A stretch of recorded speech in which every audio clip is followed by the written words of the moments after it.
record on cause number DC 235689. Counsel, make your appearances.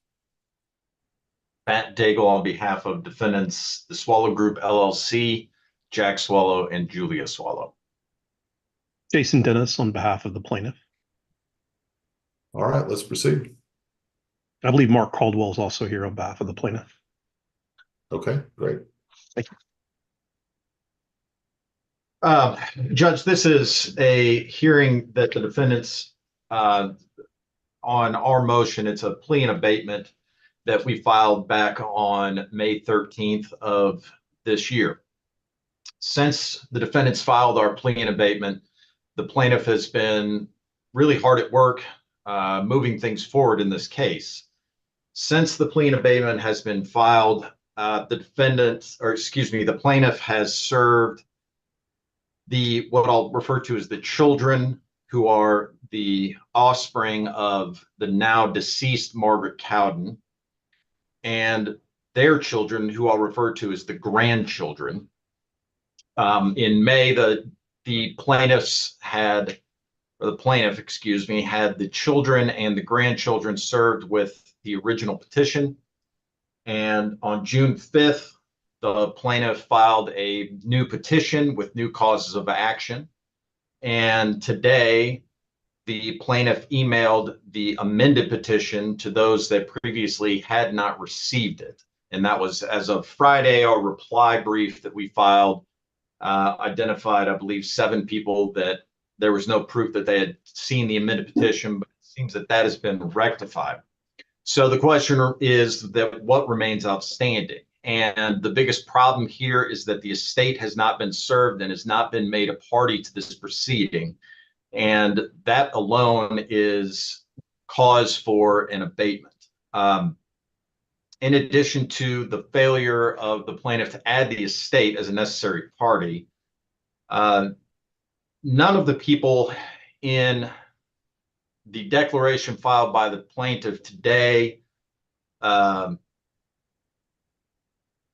of the people in the declaration today have a copy of Mrs. Cowden's 2020 will. The 2020 will is what has been filed in Midland County and offered for probate by my clients who are named as executors in her 2020 will. So nobody in today's declaration, which is, I believe, 6 grandchildren and one of the children, none of them presumably have a copy of the 2020 will, which is Mrs. Cowden's last will.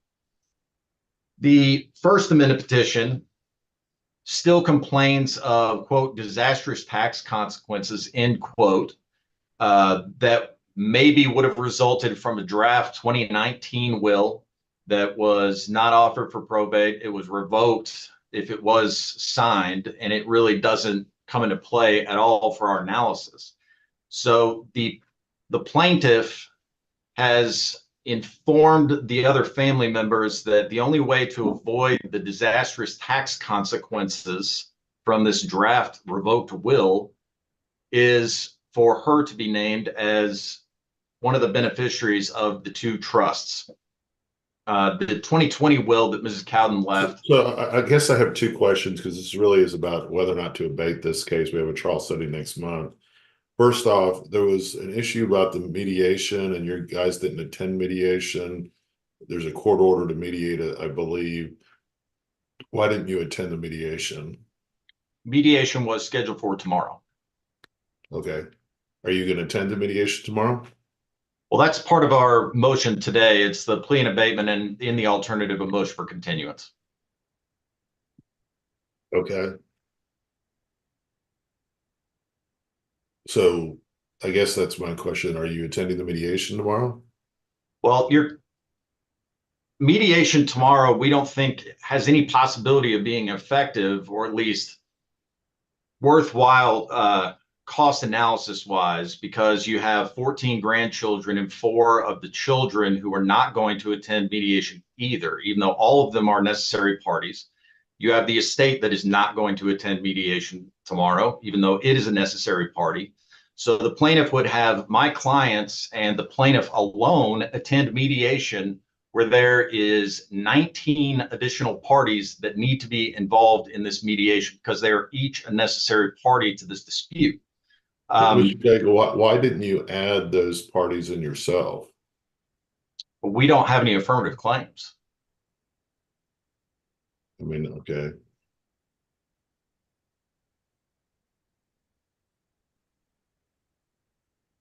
All right, response, Mr. Dennis. Yeah, I mean, Your Honor, we signed a Rule 11 agreement in November, and as frankly, I think we got duped. I mean, we thought there was a genuine good faith interest in mediating on the other side. The parties haven't changed since November. Um, we don't think they have, as a legal matter, the children or grandchildren are necessary parties, nor the estate. But if he had picked up the phone and asked us, we would have been happy to figure out a way to remedy this if there wasn't, a good faith interest in mediating. But rather than rest on the sort of the legal position that we don't think any of these are necessary parties under the standard, we just went ahead and amended and added the grandchildren and got waivers, notice and waivers from each of the 14 grandchildren. And then the other 4 children, it's a little misleading to say they need to be parties. They knew that we represent all 5 children. So we could have added the 4 children. When we signed the Rule 11 agreement, we signed it on behalf of all 5 children. They were always intended to all attend mediation. The estate itself is not a necessary party, and I can go through the standard, but we had the temporary administrator who all parties agreed to have temporarily administrated, Nikki Wolf. And we submitted her email. She's not interested in attending mediation. She doesn't want to attend mediation. And typically in these kind of cases, she would not attend mediation. So we were ready, prepared to go along. And then, after having this thing set for several months, on Friday, May 10th at 10:49, Mr. Daigle sends an email saying, I have these party issues. And then at 11 a.m. or just before 11 a.m., like 10:58 a.m., a few minutes later, he sends a unilateral email to the mediator, Scott Weber, saying, please cancel the mediation. We objected vehemently. We said, hey, there's a court order. None of these party issues are reasons you can't mediate. We finally got a call with Scott Weber, who was out of the country at the time. And then when we went back, I understand from Mr. Daigle, he says now that his adjuster is no longer available due to a personal day.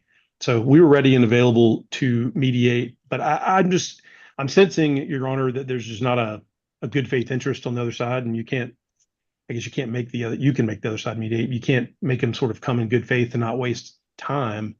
So the only thing I agree with in all the briefing with Mr. Daigle about is we will need a continuance because we just frankly didn't take discovery based on everybody's agreement to stand down and try to get this thing settled at that mediation.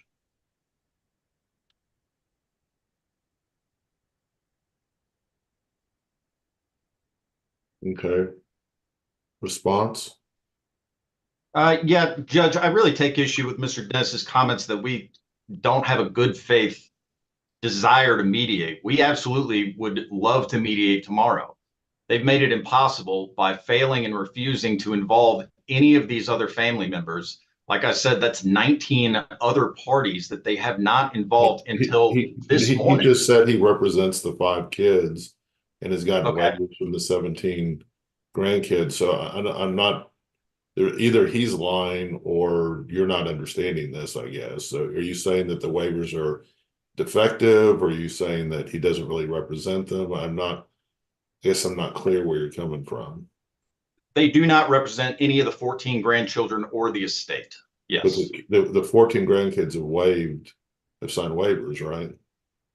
Right. And this morning's declaration was intended to cure some of the defects there. I do think that, yes. But none of the grandkids that were included in today's declaration still have the 2020 will. And that's a big problem.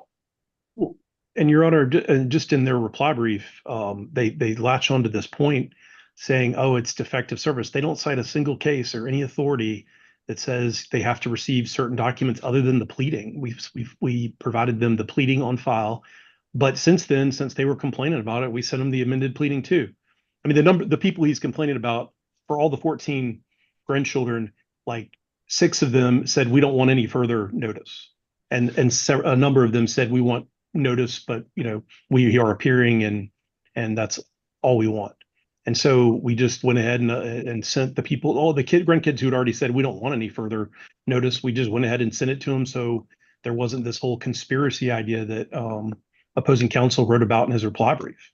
There's unity on this side. These are our clients' children, and there are 14 of them, but they've all appeared and either filed a waiver of further service or provided their email for further service.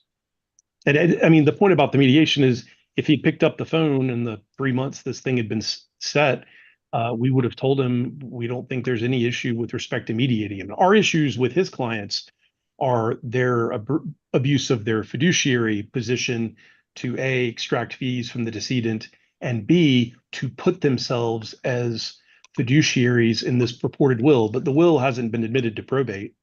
So the only issues Mr. Daigle's clients need to worry about is resolving the claims against them for breaching their fiduciary duties and the monies they extracted from the trusts and the decedent. They don't need to worry themselves at all with the grandchildren, but just in order to avoid any further issue, we just went ahead and served them. And then when they complained about the amended petition, which is not required for those people who said they didn't want any further service, we went ahead and sent them that too. I don't think we included this in Mr. Caldwell's declaration, but our client actually also provided them a copy of Mr. Daigle's reply brief, which alleges a massive conspiracy against the grandchildren. There's just not the disagreement that defendants thought that they could utilize to, I guess, get out of mediation or get some advantage in the litigation. The children and the let me grandchildren. ask Mr. Dennis, then, do you want to go forward with mediation tomorrow, or do you not want to go forward? I would have been happy to go forward. He told Mr. Weber to take it off his calendar. Mr. Weber is a very busy guy. I'd be willing to call him, but I doubt he could reschedule us on a day's notice. Okay. All right. And you said you do want to reschedule this. Well, this case is, let's see, a 2023 case. It's about a little over a year old. I suppose that I'm willing to reset this, although it's beginning to get a little old. When I'm of course denying them a clean abatement. So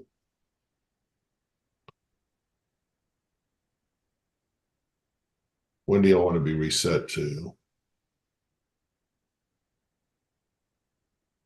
I mean, we frankly like it as soon as possible, but we need, as a practical matter, need to finish up the depositions we didn't take. We did written discovery, and we need to deal with experts. So we probably need at least 90 days. I don't know what the court was thinking in terms of its schedule. We've got 19 depositions to take, 20 depositions to take. We need to send written discovery. We're looking at a long period of time, Judge. Mr. Dennis? He's not going to take 19 depositions. Yes, But if he's the one who's put us in this predicament, I mean, we signed that November Rule 11 agreement. We would have taken these depositions in the interim or would have dealt with the party issues if he had just raised it. So, I mean, I'll defer to Your Honor. I have a large trial at the end of September, but I'll try to make any other date this year work. I don't think we should push it out past this year.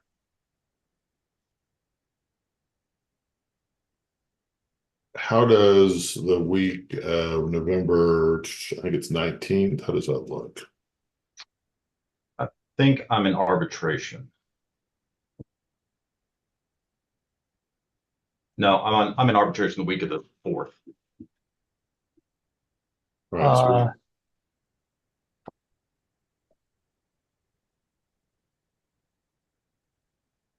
I have a trial set in Illinois on November 18th. Mhm. But does the court have anything like a week or two later? Well, next week's Thanksgiving, obviously, but or any of those early December weeks, jury weeks? They're right now, this is a non-jury, but I don't know if you're going to change that or not. So December 3rd, we have 21 other cases set. December 10th, we have 22 other cases left. December 17th, we have 16 other cases set.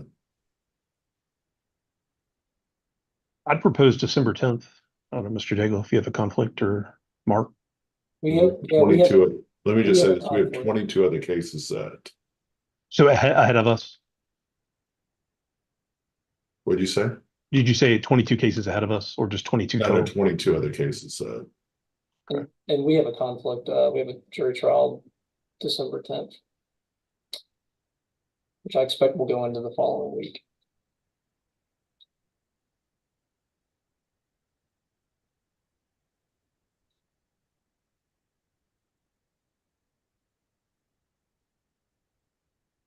All right. Well, as much as I didn't want to, should we look at January? Perhaps, I don't know, January 27th. It's good with us. That week works fine. I'm sorry, which week? January 27th.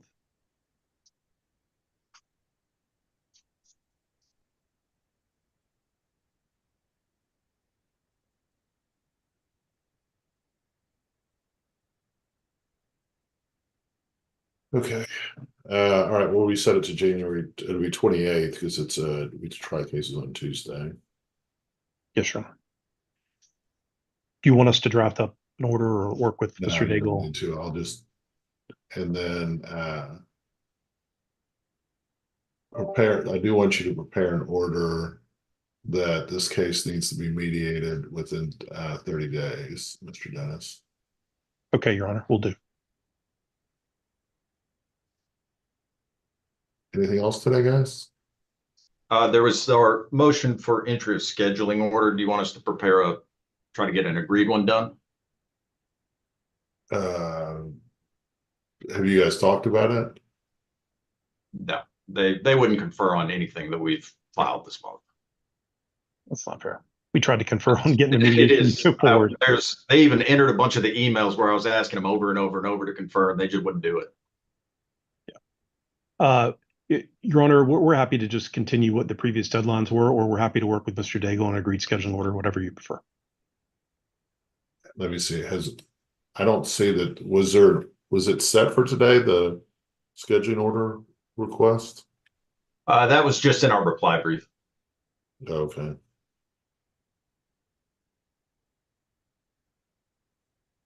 If Your Honor resets the trial date, we'll get with Mr. Daigle on an agreed order. Okay.